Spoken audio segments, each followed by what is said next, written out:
পরীক্ষা দিয়ে আসলাম এই অবস্থার মধ্যে। রাজধানী ঢাকা পানির নিচে, কিন্তু পরীক্ষা অফ নাই। এই সেমিস্টারে শুধু কাম ব্যাক করবো না, ফাটাই ফেলবো একদম।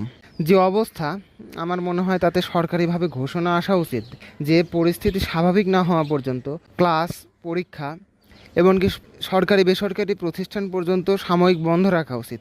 কারণ চলাচলের মতো কোনো অবস্থা নেই, ঢাকা পানির নিচে। আমি মিরপুরে থাকি ভাই, মিরপুরের অবস্থা বলতেছি। আল হেলালের সামনে কি অবস্থা দেখতে পাচ্ছেন। রাস্তায় তো গাড়ি নাই, মাঝে মধ্যে বাস আসতেছে, কিন্তু বাসে ওঠার মতো কোনো পরিস্থিতি নেই, বাস ফুল। তো মানুষ কর্মক্ষেত্রে বা পরীক্ষা দিতে ক্লাসে কেমনে যাবে? আসলে রাজধানীবাসীর এই দুর্ভোগ আদৌ কমবে কিনা বা কবে কমবে, একমাত্র মহান আল্লাহ তাআলাই ভালো জানেন। কিছু বলার নাই ভাই। আসলে সামান্য বৃষ্টিতে আমাদের ঢাকার যে অবস্থা হয়, আসলে বলার মতো না। মিরপুরের অবস্থা ভাই বেশি খারাপ হয়। মিরপুর 10, কাজীপাড়া, শেওড়াপাড়া, ভাই মেইন রোডে পানি উঠে যায়। মেইন রোডে পানি হাঁটু সম পরিমাণ, কোথাও কোমর সম পরিমাণ পানি থাকে। এই হইতেছে রাজধানী ঢাকার বাস্তব চিত্র। ঢাকায় যদি এই অবস্থা হয়, তাইলে একবার ভাবেন চট্টগ্রামের মানুষ কী অবস্থায় আছে।